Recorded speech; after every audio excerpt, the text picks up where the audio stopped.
Bonjour, nous allons regarder aujourd'hui la passation des examens psychotechniques. En règle générale, les examens psychotechniques se déroulent sur une base informatique.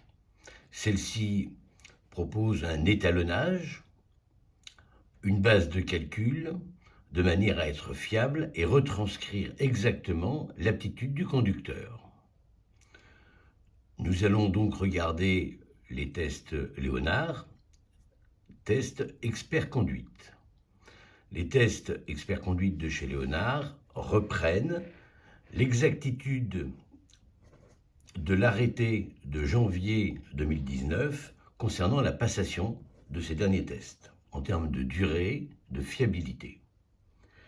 Donc nous allons rechercher le test 2 L2M, c'est de la coordination bimanuelle qui va nous permettre de diagnostiquer l'agilité et la coordination du candidat.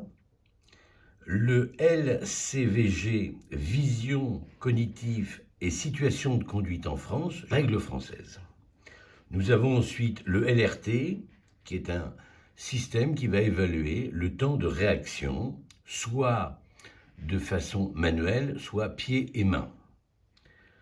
Et le dernier test, c'est la visio-motricité fine, qui peut nous servir, on le verra par la suite, pour les examens psychotechniques et de la fonction publique ou de certaines professions comme les grutiers, etc., etc. Il faut un système simple. Donc, nous avons sur les tests Léonard la gestion donc, de l'entreprise. Nous avons la gestion des psychologues. Donc, il peut y avoir plusieurs psychologues par entreprise. Les informations du candidat. Et vous avez la possibilité, puisque ça va devenir normalement une quasi-obligation, la gestion de factures. Pour chaque candidat, on va retrouver éventuellement la passation et les examens qu'il a réalisés. Test par exemple la datation, test de vision. Nous avons à ce moment-là l'état de l'examen. Cette personne a donc plus de 65 ans. Les normes donc, de la sécurité routière sont respectées par tranche d'âge. Et donc les courbes, évidemment, et les résultats sont impliqués par tranche d'âge, et on le verra éventuellement par d'autres problématiques que peut avoir le candidat. Donc, nous avons les réponses éventuellement correctes, les réponses incorrectes, nous avons les résultats et éventuellement les courbes qui interprètent le résultat, par exemple, de ce test que nous allons passer. C'est l'explication là par rapport au candidat, bien évidemment.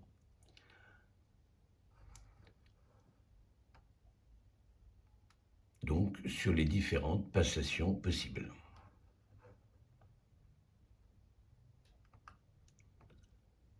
Pour chaque candidat, on peut donc éventuellement modifier sa fiche et on peut aussi déterminer si, par exemple, la personne a un handicap moteur ou droit ou gauche, c'est donc et bas droit, bras gauche aussi évidemment, s'il porte des lunettes, s'il est daltonien, sourd ou muet, ou si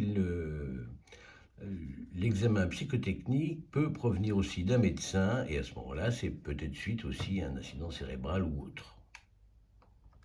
Voilà. Une fois qu'on a choisi un candidat, et bien évidemment, on va dans la partie test donc Léonard conduite. L'intérêt de ce test, c'est qu'il est étalonné à chaque démarrage ou lorsque vous l'utilisez. On va prendre un candidat au hasard et vous montrer les différents tests. Donc nous sommes bien sur le test de conduite.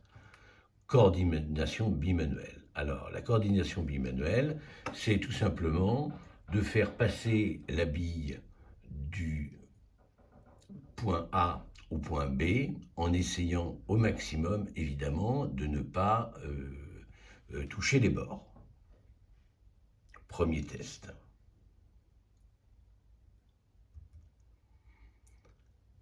on va se rendre compte aussi qu'il faut que le système soit interprété et compris par l'ensemble des intéressés. Donc, ces tests-là peuvent nous parler en plusieurs langues.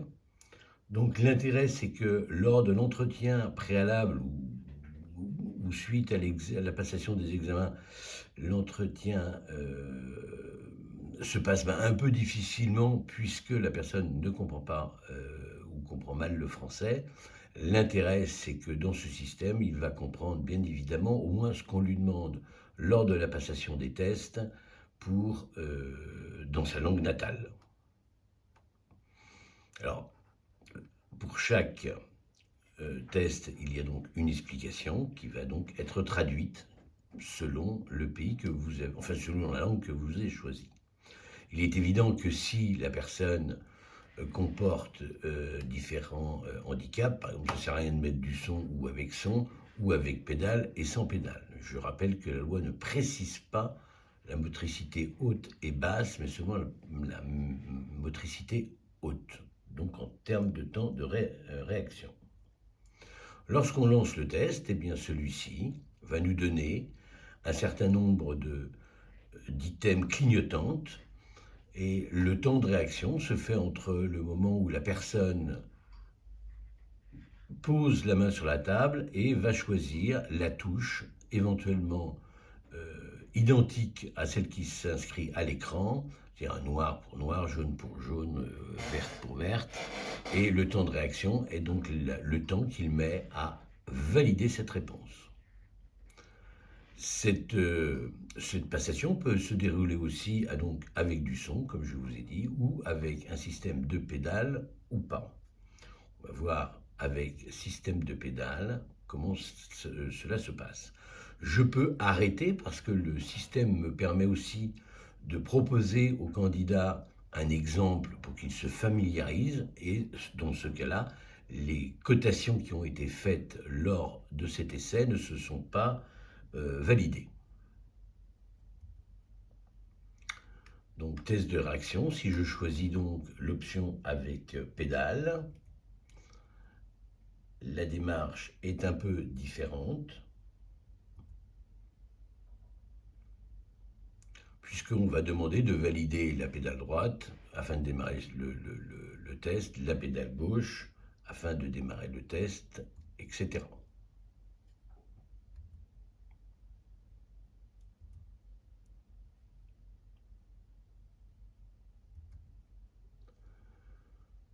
Nous avons ensuite le test de performance et de perception donc visuelle en situation de conduite, c'est ce que l'on appelle donc le vision cognitive et surtout donc conduite en France.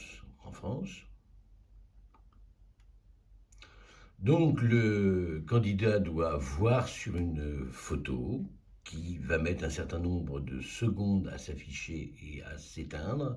S'il a vu donc un ou des piétons, des voitures, camions ou bus, des feux tricolores, vélos, moteurs, scooters, enfin, c'est tout ce qui est de roues, et panneaux de signalisation. Les panneaux de signalisation sont aussi bien des tableaux de direction comme de sens interdit ou d'interdiction de stationner. Le test est proposé en deux versions, une version simple et une version complète. La version simple et la version complète se différencient par le nombre d'items qui est proposé.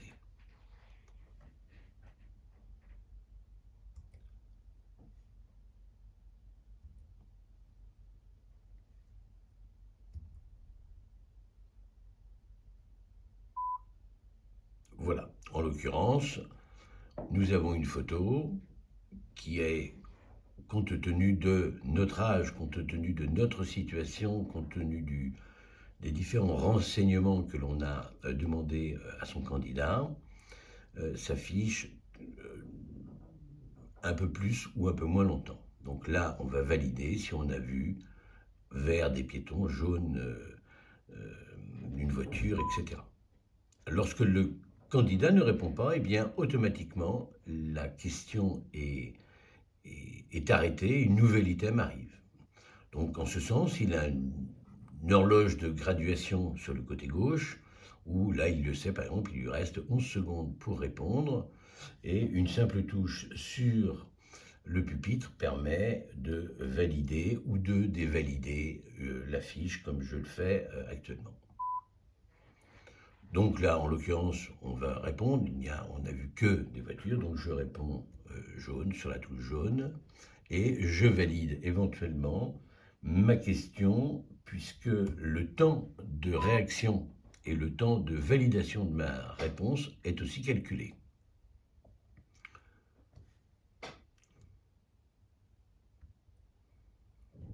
Là aussi, je peux arrêter pour un test, pour que le candidat se familiarise avec le système et recommencer éventuellement la passation ou continuer si il arrive quelque chose au candidat et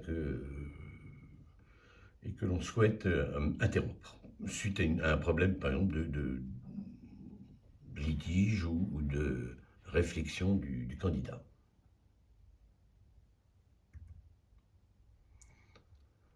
Alors, test de concentration et de coordination, c'est la motricité fine. Il s'agit simplement, avec soit les boutons rotatifs, soit le joystick, eh bien de poursuivre et être le plus attaché à une balle qui va de façon aléatoire se promener sur l'écran. Le but du jeu étant d'être le plus dessus ou la toucher le plus souvent possible que possible.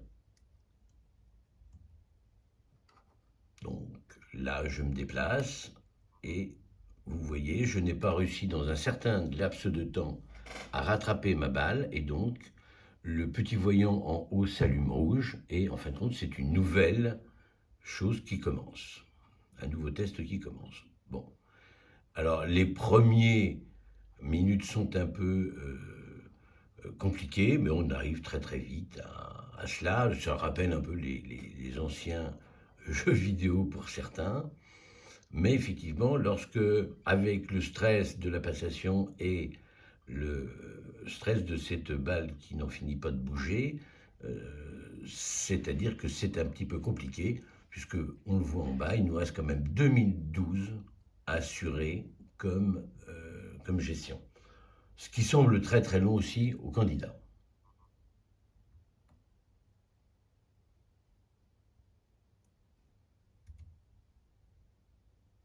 Voilà, ces trois éléments sont déjà, ces quatre éléments, pardon, sont déjà le temps imparti par la législation qui valide donc en gros 25 minutes de passation d'examen psychotechnique et 25 minutes d'entretien. Alors on peut choisir des versions longues lorsque la personne, par exemple, on a des difficultés d'entretien avec elle pour des questions de langue, et ce qui permet d'être de toute façon dans le créneau de 45 minutes, le temps légal de passation. Pour chaque passation, on a accès donc aux résultats. Chaque candidat a passé donc un certain nombre de tests. Par exemple, là, je reprends toujours le même candidat, donc la coordination bimanuelle, par exemple.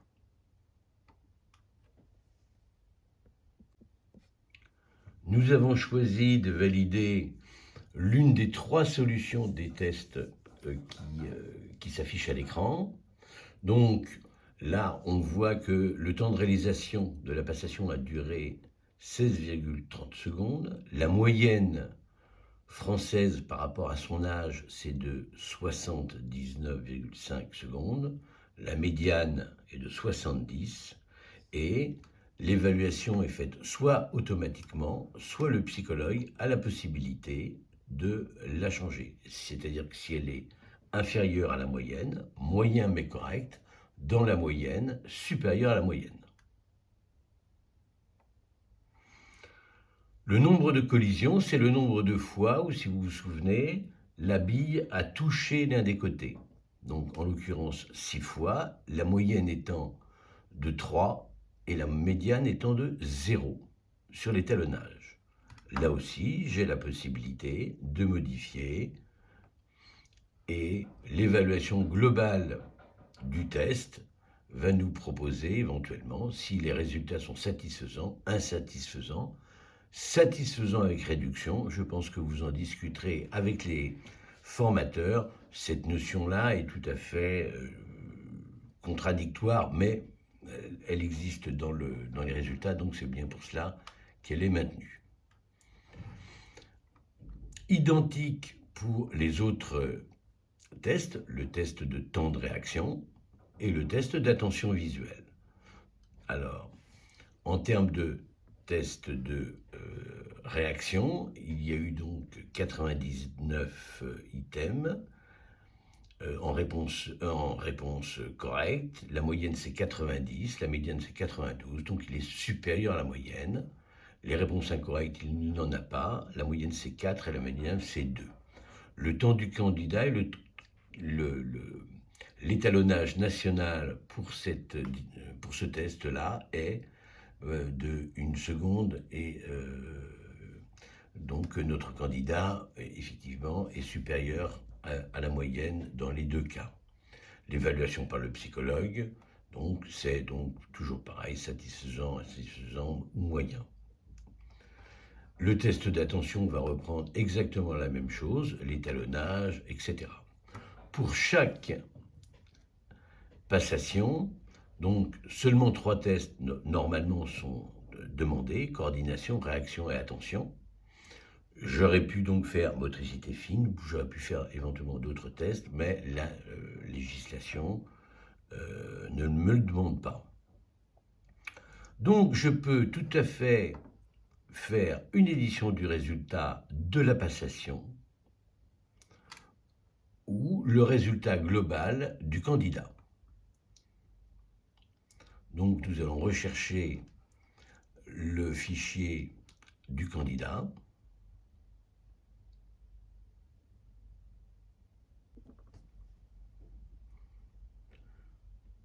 Nous allons avoir le résultat de toutes les passations qu'il a entreprises, que vous pouvez évidemment imprimer et joindre à l'attestation. Donc là, par exemple, il s'agit du temps de réaction avec les bonnes ou les mauvaises réponses, c'est-à-dire techniquement, il fallait appuyer sur le bouton jaune, il appuie sur le bouton jaune, le vert, mais donc lorsqu'il y a des erreurs, on a aussi en parallèle le temps de réaction qu'il a mis, le résultat global. Pour le test de vision fine, eh bien, nous avons les réponses correctes, c'est-à-dire les réponses qui sont attendues et les réponses du candidat. Et vous pouvez évidemment les analyser et voir que par exemple le 5, il en voit beaucoup. Et si on se réfère au 5, c'est les panneaux de signalisation dont il ne fait pas attention du tout. Ça ne veut pas dire que son test est mauvais, mais voilà. Alors, dans l'autre côté, il y a donc l'édition de son rapport, que l'on va revoir tout de suite. Donc, on va choisir si le candidat était là pour de l'alcool, pour une invalidation, pour une suspension. Vous avez la possibilité de créer votre propre rapport et de paramétrer l'ensemble des éléments que vous souhaitez voir dedans. Vous avez la possibilité d'avoir votre logo, évidemment votre en-tête et votre lieu de passation, et le compte-rendu. Si je prends un téléphone, nous avons ce fameux QR code qui va nous permettre de savoir, enfin qui va permettre au médecin de contrôler l'objectivité et la réalité de la passation.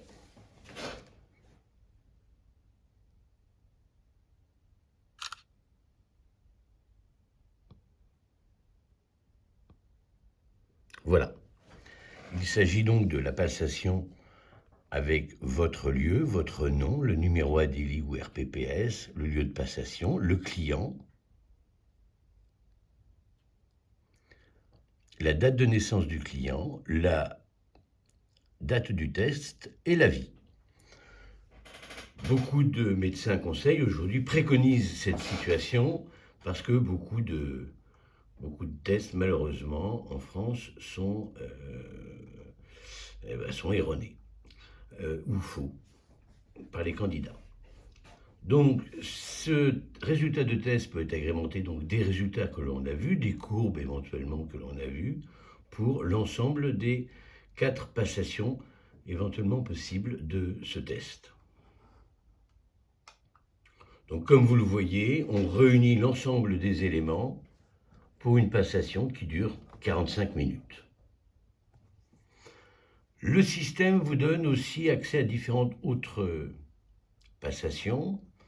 Les tests, donc c'est le MD-16P, qui est l'équivalent du MBTI, le TBF 240, qui est un test de personnalité sur la base du Big Five. Vous avez différents outils, c'est votre base de données, un tableur type Excel et un traitement de texte type Word. Vous pouvez aussi imprimer et communiquer les rapports directement en PDF par mailing, et vous avez la gestion éventuellement de votre agenda si vous le souhaitez. Voilà pour l'ensemble des tests Léonard Expert Conduite. Merci.